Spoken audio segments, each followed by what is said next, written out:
রাস্তার দুর্ভোগ যেখানে এনটিভি অনলাইন সেখানে।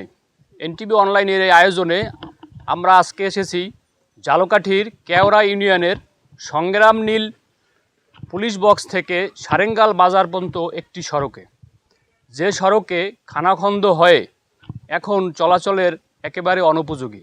স্থানীয়রা নানান দুর্ভোগের শিকার হচ্ছেন। আর এই দুর্ভোগের চিত্র তুলে ধরতে এনটিভি অনলাইনে আজকে আমরা এখানে এসেছি। আমরা আপনাদের সড়কের চিত্র দেখাবো, স্থানীয়দের সাথে কথা বলবো, জানবো তাদের দুঃখ কষ্টের কথাগুলো। আমি আমার ক্যামেরাম্যান। অসুস্থ মহিলারা যেতে কষ্ট হয়, বাচ্চা কাচ্চারা প্রসব করে, এখান থেকে নিয়ে যাওয়ার জন্য অনেক সময় ঝামেলা হয়।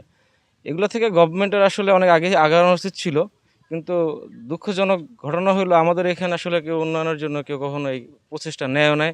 আমরা প্রয়োজন বোধে পুলিশ বক্সে নেমে তারপর আমরা হাইটে আসি, কারণ যাতে যাত্রীদের কষ্ট না হয়। গাড়ির তো পরে যাওয়ার সম্ভাবনাই বেশি, কারণ 2-3বার অনেকবার গাড়ি পড়ছে। আমরা নিজেরাই স্থানীয় যারা আছি তারা তুললে টাইনে উঠেছি।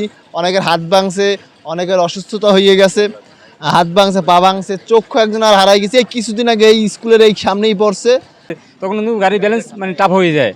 তখন আমরা চাই যে এই রাস্তাটা যদি অতি দ্রুত যদি সমাধান করার চেষ্টা আপনারা চালাই যান, বা আমাদের সরকার যে বর্তমান যে আছে সে যদি করে, তাহলে আমাদের জন্য আমাদের জনগণের জন্য খুবই ভালো হবে আমাদের জন্য। এই রাস্তাটায় প্রায় প্রতিনিয়ত অ্যাক্সিডেন্টের সম্মুখীন হয় আমাদের এখানে অনেকে। দেখা যাচ্ছে অটো অ্যাক্সিডেন্ট করে অটোর পানি গিয়ে চোখ নষ্ট করছে, হাত ভাঙছে, এরকম বহু বাসিন্দা এখানে আছে।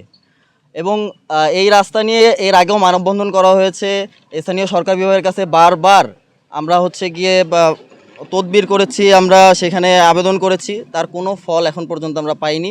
চাই না ভয়ের কারণে যে রাস্তা ভাঙা, কেউ আমাদের গাড়িগুড়ি নিয়ে যায় কিনা, চালাই যাইতে পারি না এই কারণে।